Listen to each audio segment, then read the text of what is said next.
नमस्कार, मैं रूपा रजक सदीनामा की ओर से आ गई हूँ लेकर दिनांक 21 सितंबर 2024 का संपादकीय लेकर, जिसका शीर्षक है किस किसने खाए होंगे प्रसादम के चर्बी वाले लड्डू, जिसे लिखा है हमारे सह संपादक राखी सचल जी, लेखक ग्वालियर रहते हैं।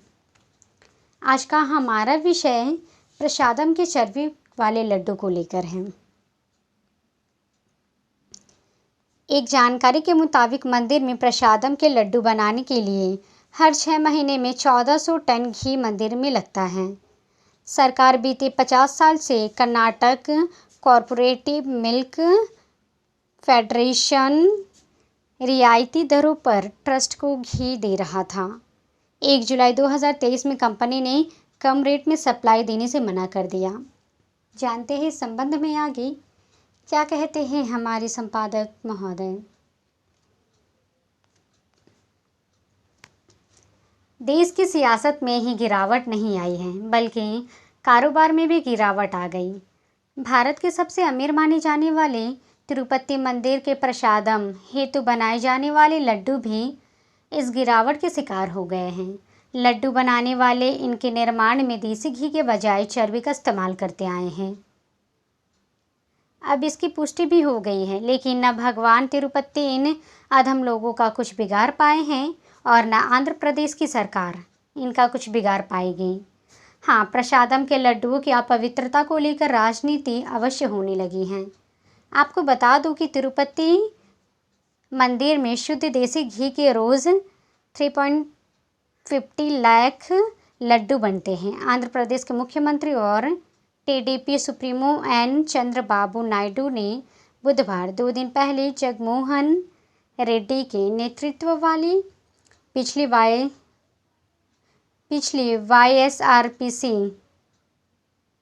आरसीपी सरकार पर तिरुपति प्रसाद में पशु चर्बी मिलाने का आरोप लगाया था। उन्होंने कहा कि जगनमोहन सरकार ने प्रसादम की पवित्रता खंडित कर दी है। तेलुगु देशम पार्टी ने तिरुपति मंदिर के लड्डू प्रसादम बनाने के लिए भेजे गए गाय के घी के सैंपल की लैब रिपोर्ट दिखाई। टीडीपी प्रवक्ता आनम वेंकट रमना रेड्डी ने दावा किया है कि इसमें गोमांस और सुअर की चर्बी के अलावा फिश ऑयल की पुष्टि भी की गई है। वेंकट रमना रेड्डी ने गुरुवार 19 सितंबर को प्रेस कॉन्फ्रेंस में लैब रिपोर्ट सार्वजनिक की है। उन्होंने बताया है कि गुजरात स्थित लाइव स्टॉक लेबोरेटरी एनडीडीपी लिमिटेड को 9 जुलाई 2024 को सैंपल भेजा गया था। लैब रिपोर्ट 16 जुलाई को मिली। Centre for analysis and learning in livestock and food Gujarat के आनंद में स्थित national dairy development board laboratory है। उसकी चंद्रबाबू नायडू ने कहते हैं कि पिछले 5 साल में वाईएसआरसीपी के नेताओं ने तिरुमाला की पवित्रता को धूमिल किया। तिरुमाला के पवित्र लड्डू में घी की जगह जानवरों की चर्बी का इस्तेमाल किया। हालांकि अब हम प्रसादम में शुद्ध घी का इस्तेमाल कर रहे हैं। हम तिरुमाला तिरुपति देवस्थानगम की पवित्रता की रक्षा के लिए कड़ी मेहनत कर रहे हैं। नायडू ने कहा है कि जिस कंपनी से घी लिया जा रहा था उससे करार कर दिया गया कि ब्लैकलिस्ट कर दें इन्हें।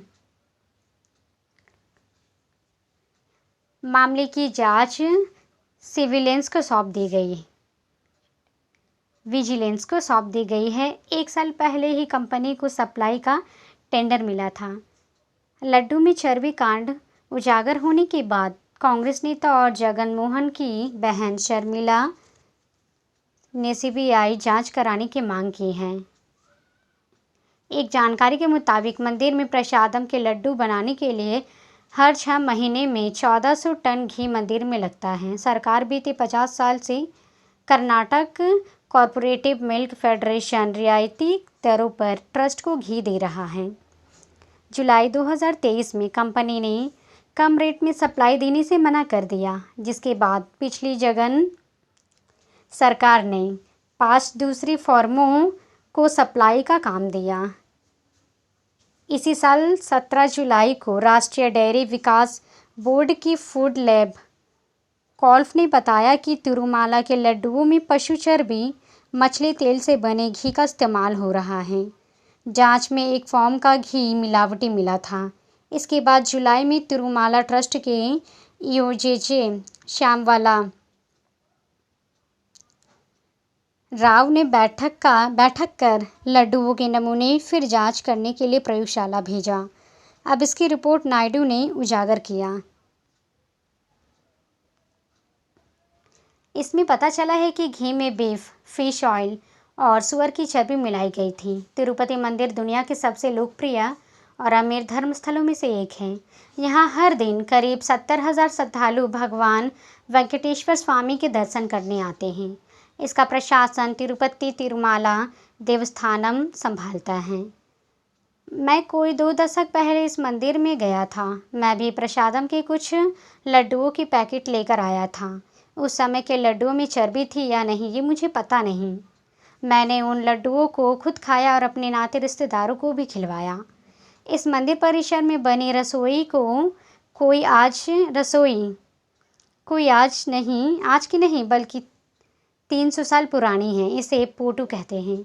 यहाँ रोज़ 3.50 लाख लड्डू बनते हैं, वो भी शुद्ध देसी घी के। यहाँ मंदिर का मुख्य प्रसाद है जिसे करीब 2 सैकड़ों ब्राह्मण बनाते हैं। लड्डू में शुद्ध बेसन, बूंदी, चीनी, काजू और शुद्ध घी होता है। मज़े की बात यह है कि तिरुपति ट्रस्ट ने करीब 1 लाख लड्डू राम मंदिर में प्राण प्रतिष्ठा के वक्त अयोध्या भेजे थे। अब ये लड्डू किसने खाए राम ही जाने। खबर है कि आंध्र में भी दूसरे राज्यों की तरह लागत कम करने के लिए चर्बी मिलाकर देसी घी बनाया जाता है।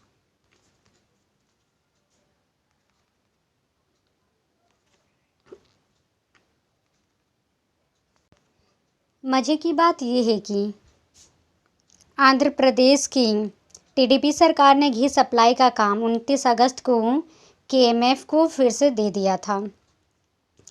केएमएफ नंदिनी ब्रांड का देसी घी सप्लाई करता है। उधर न्यास ने घी की गुणवत्ता की निगरानी के लिए 4 सदस्य विशेष समिति बना दी है।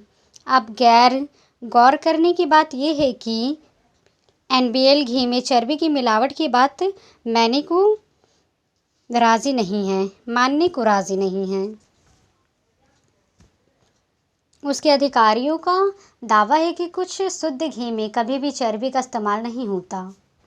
हालांकि कई बार उत्पादन लागत कम करने के लिए इनका उपयोग हो रहा है। पिछले साल जब केएमएफ ने सप्लाई रोकी थी तब उसने दावा किया था कि यदि कोई भी कंपनी इससे कम कीमत पर ट्रस्ट को बोली हासिल करती है तो वह निश्चित तौर पर लड्डू की गुणवत्ता से समझौता करेगी।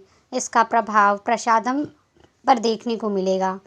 लाभ कमाने के लिए हम भारतीय किस हद तक गिर सकते हैं, ये तिरुपति के प्रसादम में मिलावट की इस घटना से जाहिर होता है। हम मुनाफे के लिए ना पाकीबाजी करते हैं,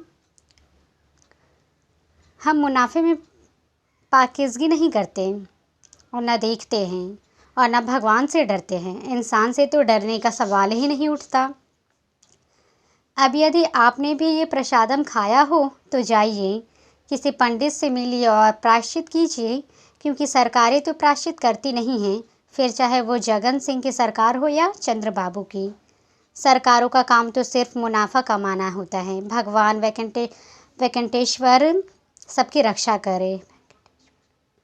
जय वेंकटेश्वर की। आप भी प्रसादम पाकर अपनी कल्याण का भाव छोड़ दें तो इस जाने अनजाने पाप से बच सकते हैं। वैसे इस देश में खाद्य पदार्थों में देसी घी के नाम पर चर्बी परोसने जाने का काम युगों से चल रहा है। चॉकलेट हो या बिस्कुट हो, केक हो या आइसक्रीम, नमकीन हो या मिठाई, सभी में देसी घी के नाम पर चर्बी धड़ल्ले से मिलाई जा रही है, क्योंकि इस देश में भगवान के नाम पर राजनीति सब चलते हैं और सब करते हैं, लेकिन भगवान से डरता कोई नहीं है सिवाय गरीबों के। तो ये था दोस्तों हमारा आज का संपादकीय। कल फिर लौटेंगे एक नए विषय, एक नए संपादकीय के साथ। तब तक के लिए नमस्कार।